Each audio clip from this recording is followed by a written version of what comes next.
Today I'll be reading from the ninth book in the Left Behind series.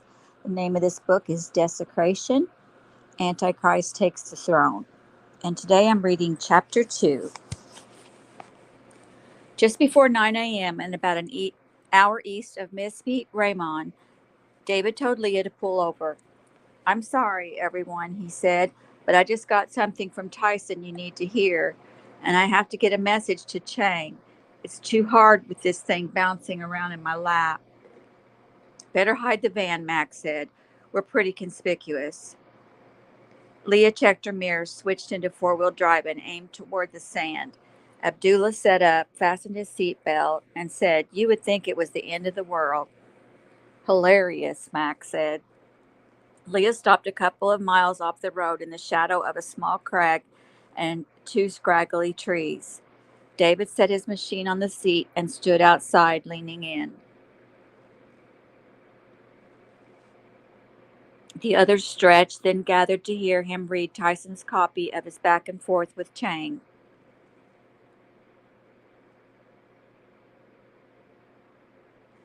"That does not sound good," Abdullah said.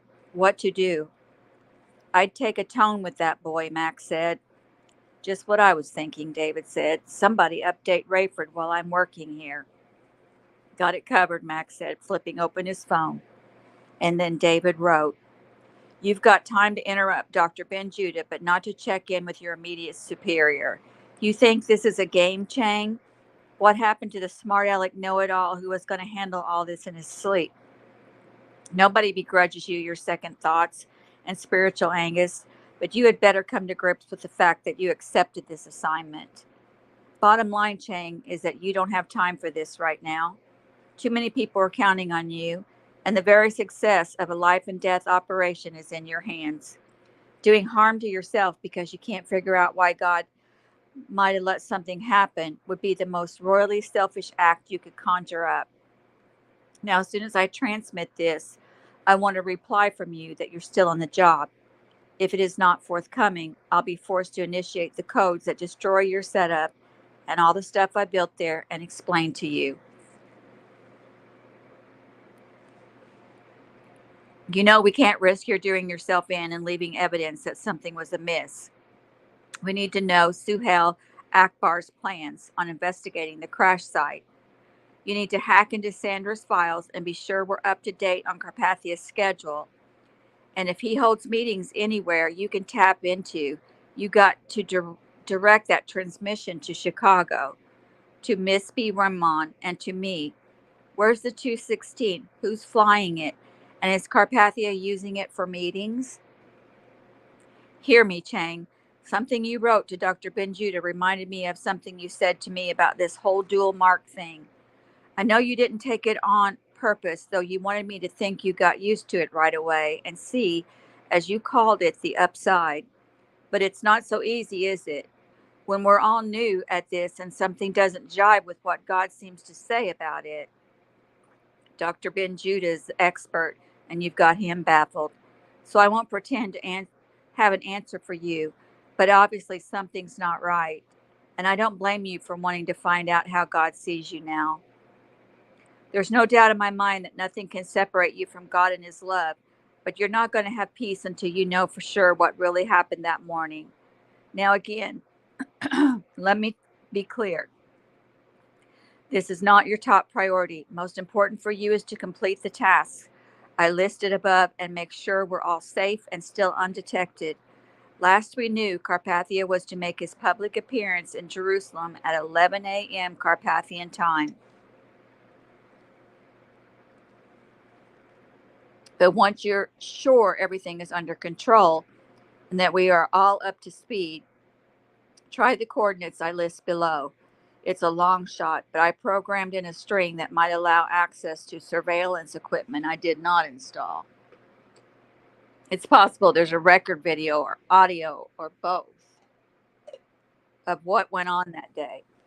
The problem is that Building D was a maintenance facility that the brass rarely, if ever, visited. I didn't bother planting bugs there, but for all I know, something was already in place. You told me in person and Dr. Benjuda a little while ago that you were trying to get out of taking the mark and were even prepared to tell the truth right up to the time they stuck you. I took that to mean up to the time you were given the mark. Maybe that is what you meant, but that's not the way most people refer to the application of the tattoo and the embedding of the chip. I don't know. Maybe I'm reaching, but maybe something else was going on.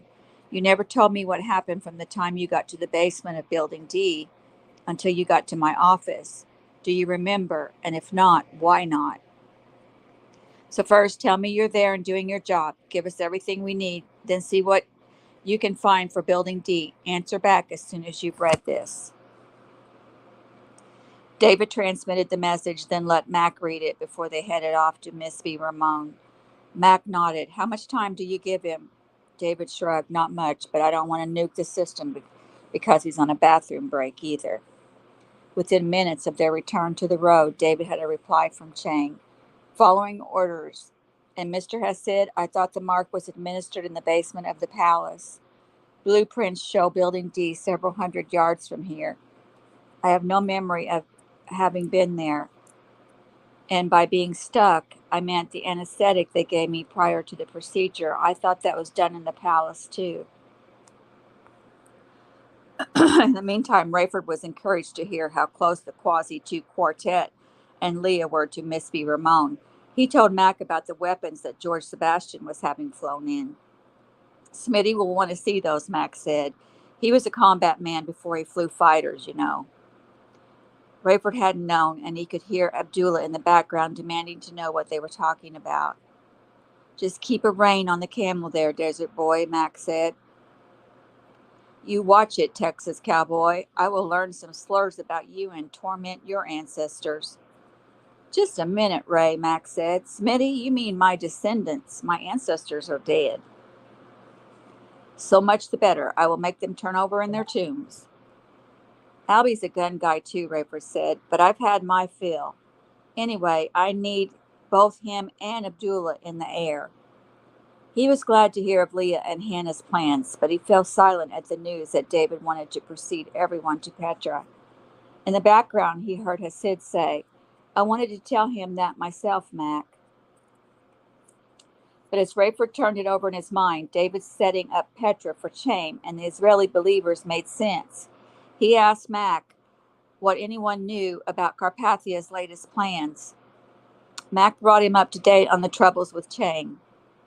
I need to know as soon as possible, Rayford said. The parade, or whatever you want to call it, the desecration, and the attack could all happen this week. Buck carried his Corporal Jack Jensen GC Peacekeeper ID, but he wore civilian clothes and counted on his own new hair and eye color, not to mention his severely scarred face, to throw off anyone who might otherwise recognize him. He and Chaim left the King David by car at 9:30 and picked their way through heavy traffic to within walking distance of the old city. Chaim's robe was gathered at the waist by a braid of rope, but the hem brushed the ground and hid his feet, making it appear he was gliding. The two were soon enveloped by the masses who lined the Via Dolorosa, where Carpathia was expected an hour before noon. Buck was struck by the crowds. Despite the waning population around the world, the city still showed residue from the earthquake that had leveled a tenth of it. But nothing stopped the opportunists. On every corner, hawkers presented Carpathia memorabilia, including real and plastic fronds, to toss before him as he would make what was becoming known as his triumphal entry. Apparently, Nikolai Carpathia, the pacifist, was no more. Convoys of tanks, military trucks, fighters, and bombers on flatbed trucks, and even missiles slowly rolled through the streets. Buck knew they wouldn't fit within the old city without choking the tiny thoroughfares, but they were persuasive everywhere else.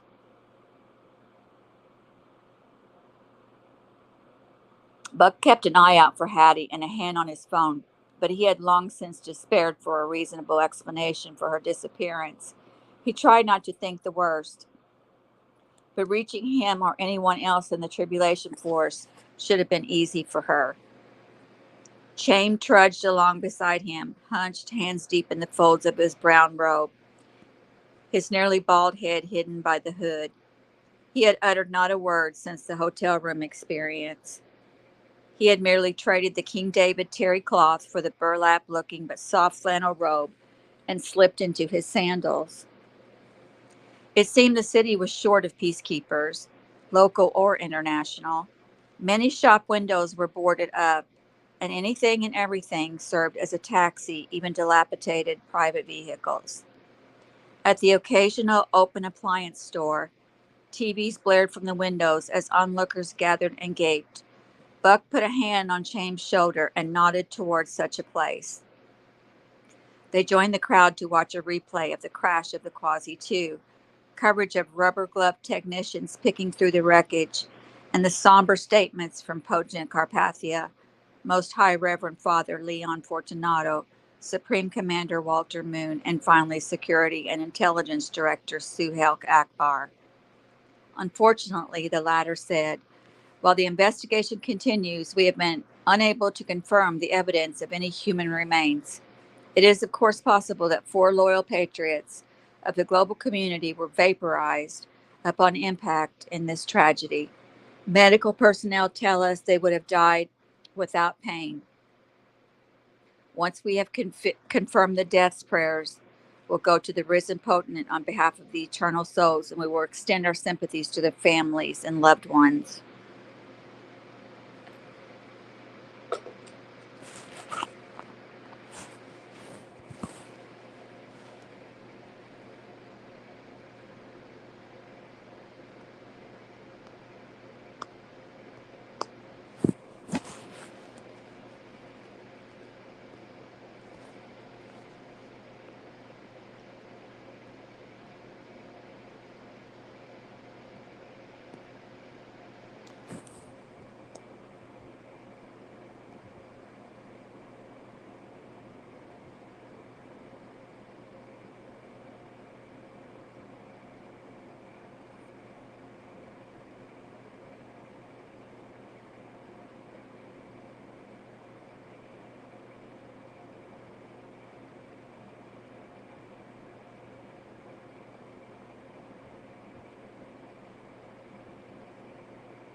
The news anchor intoned that further investigation revealed pilot error on the part of the Captain Mac McCollum, and that a New Babylon-based loadmaster had warned the crew of a cargo weight and balance problem and had begged them not to take off.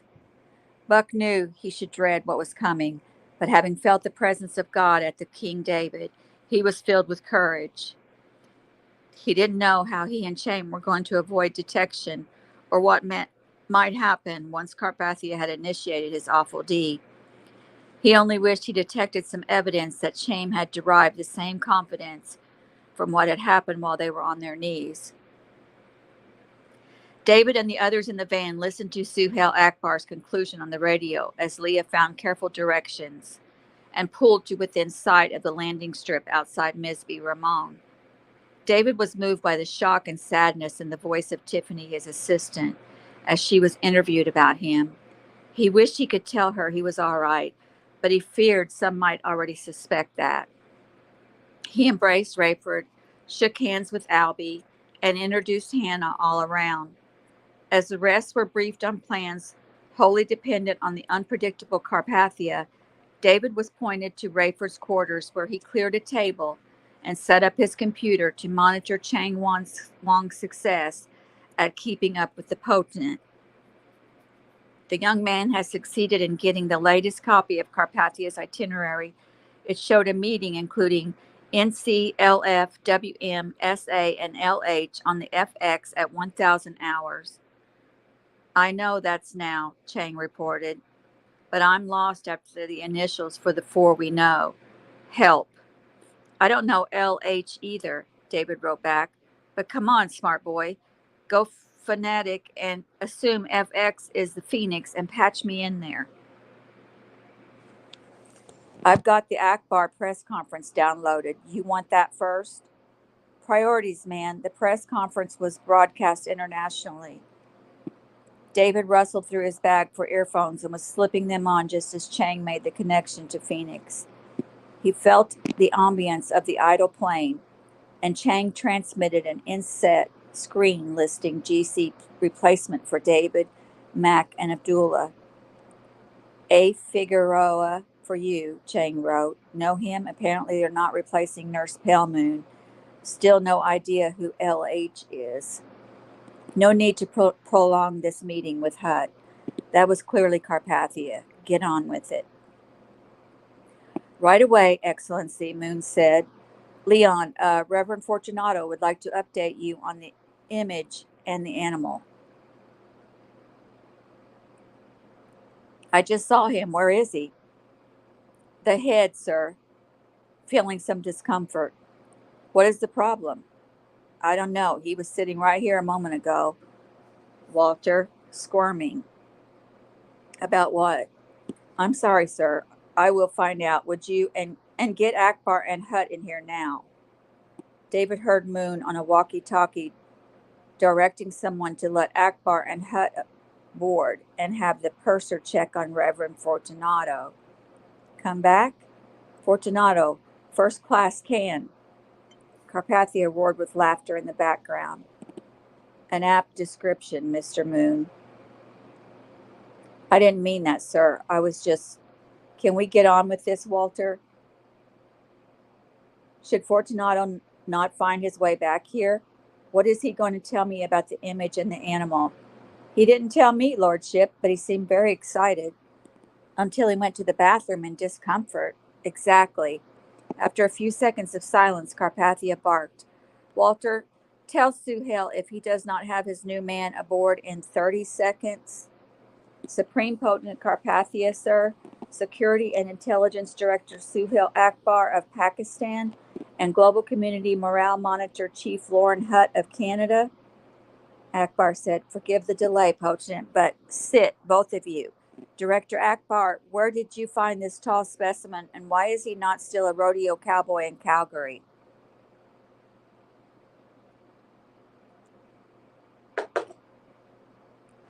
David noticed that Carpathia had pronounced the city with emphasis on the second syllable, just like the locals. I enjoy Rope and Descendants more, the young man said. Carpathia laughed. I was not speaking to you, Chief Hutt, but, sorry, you saved yourself with that answer. Got it, everything you need? Yes, sir. Yes, Potent, Carpathia corrected. Sir will not cut it when addressing your risen. Absolutely, Excellency, Lordship, Potent. I was told I just misspoke there. You would mock me? No, sir, Potent.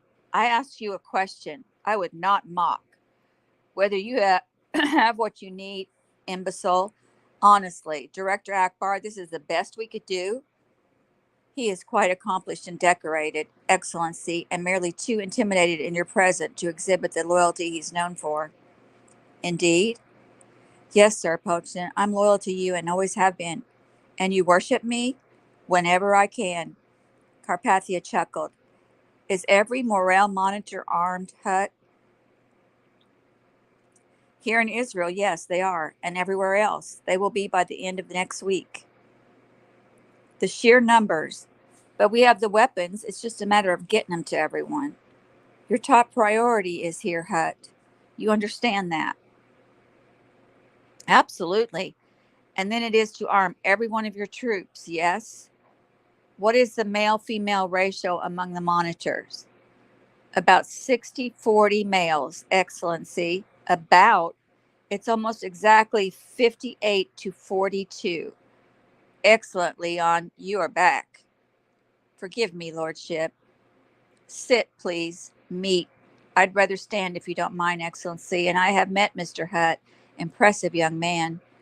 Yes, well, I'm glad you find him so. I will decide for myself by the end of next week when I learn whether he has accomplished his task, and I will be interested to know how he handles incorrigibles here.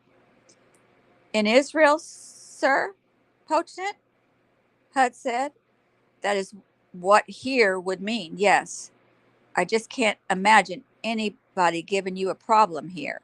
But if they do, David heard Carpathia suck in a breath. Yes? He hissed. Tell me, Hutt, what you have in store for people who would be so impotent as to oppose me here in the holy city. They would be immediately apprehended and incarcerated. Wrong, Carpathia shouted. Wrong answer. Akbar, I swear, if you do not. David could hear Akbar whispering urgently, then an earnest Lauren Hunt. I would have them killed, Potent, on the spot, or I would kill them myself. And how would you do this? Probably shoot them. Where? In the street, in public, in front of everybody. I mean, where on their body? Their body? Where would you shoot them? Carpathia was speaking quickly now, his delivery liquid as if savoring the mere thought. In the heart or in the head? Potent for a sure kill. Yes? No? You have how many rounds in your personal sidearm?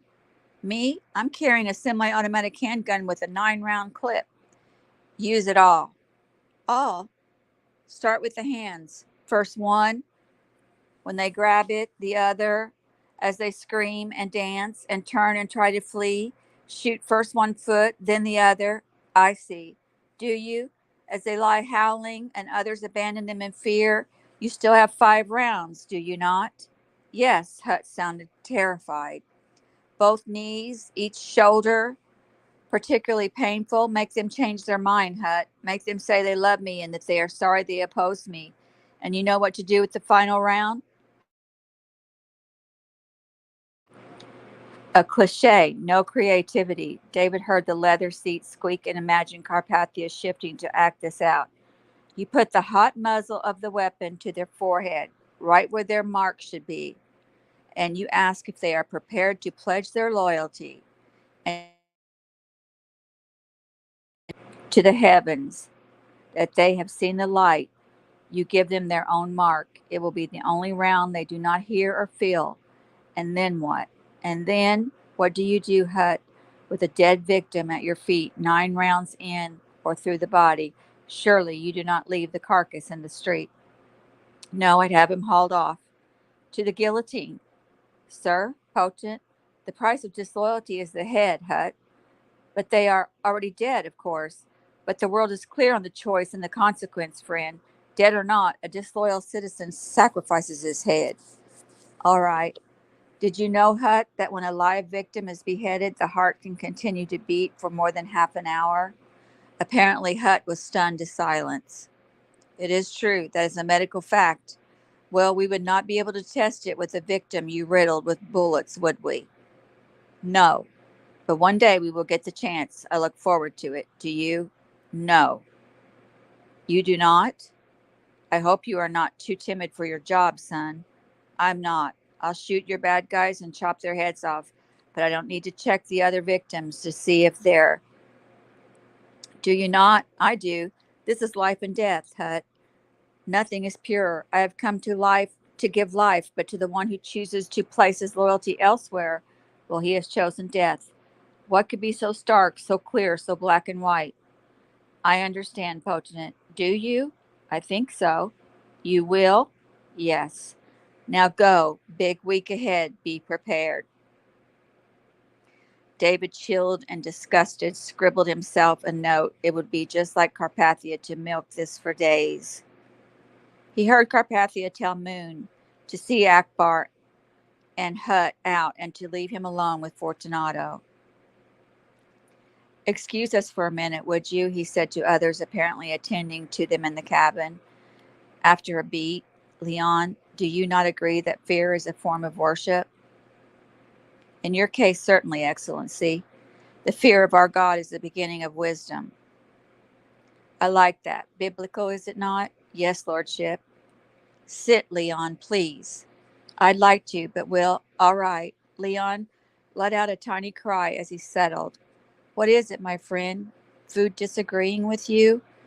No, excuse me, but Carpathia snickered. A true friend feels free to scratch himself in front of his risen potentate. I am so sorry, Excellency.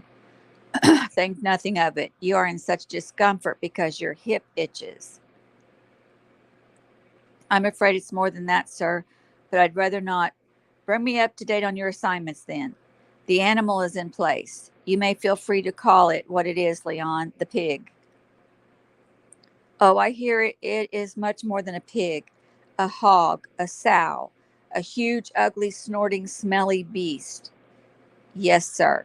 I cannot wait to see it. Anytime you wish. Well, I am due aboard her not long from now. Am I not? Yes, sir, but you would have slipped off. Would have? I had a saddle made for you, Excellency. Leon, you do not say. A saddle for a pig? And the biggest pig I've ever seen. I should hope so. How did you do it? People are happy to serve you, Potentate. It must be wide. I worry you will feel as if you are doing the splits. You look as if you would like to, Leon. Stand if you must. There you go. And yes, scratch if you must. I'm so sorry, Excellency. Why, you are wiggling like a schoolboy at his first dance.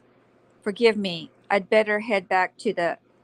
Go then, by all means. What is it? A bite? An itch? Can be terribly annoying. I wish that's all it was, Excellency. It's quite painful, too. When I scratch it, it hurts worse. I am miserable. You must have been bitten. Perhaps. Excuse me. Go. I wanted to tell you about the image, and I want to hear it, but I cannot stand to see you in such an agony.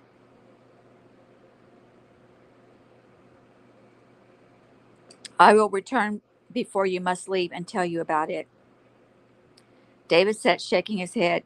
How he wished he could see what was going on, but the theater of the mind was that much better anyway. Carpathia called someone to fetch Walter Moon, and then he had Moon bring me that costume. Moon told him the caravan to Pilates Court would be leaving inside 10 minutes. Did Reverend Fortunato run down the sights for you? No, he seems to be in considerable discomfort. Still? Well, we go from Pilates Court to the street. A ways down, we have Viv Ivans in place to meet with you as a stand in for your mother. David heard the rustle of paper, a map, he assumed. Here's where we have a young woman come out and wipe your face. Then, 2 stops later, you exhort the woman of Jerusalem. And then, after Golgotha, you see Viv again playing your mother. Then it's on to Garden Tomb. Someone seemed to be making a sound through his teeth, and David couldn't imagine Moon doing that in front of Carpathia. Finally, Nikolai said, All right, cut out half of these, this part and that one with Viv, and this and the one with the young woman, and the speech to the women, this one and the last one with Viv. May I ask? The point is reenacting, Walter. Half of these never happened. We don't know that. They're trade. They never happened, believe me. I know. You'll want to change clothes now. As soon as Leon is finished in the. Leon, feeling better? Sadly, no. So what is it? I'd rather not talk about this with you, sir. Nonsense. So is it a bite? I don't think so, sir, but it's large and painful and infected. And it is right there? Yes, Leon sounded miserable. Poor man. A sore on your left? Yes, on my behind. Carpathia seemed to be stifling a giggle. You must tell me about the image. On the way, sir. I was hoping you'd notice. Notice? My mark. Let me see. On your hand, striking. 216. Excellent. Thank you, my friend. Does it hurt? I wouldn't know because of the, yes, well, anyway, I'll show you the chosen image. It's life size and gold and beautiful. And when I had taken the mark of loyalty, I fell before it and worshiped. Bless you, Leon, and may you heal quickly. And that is the end of chapter 2. Next, I'll be reading chapter 3. Thank you for joining me and have a wonderful day.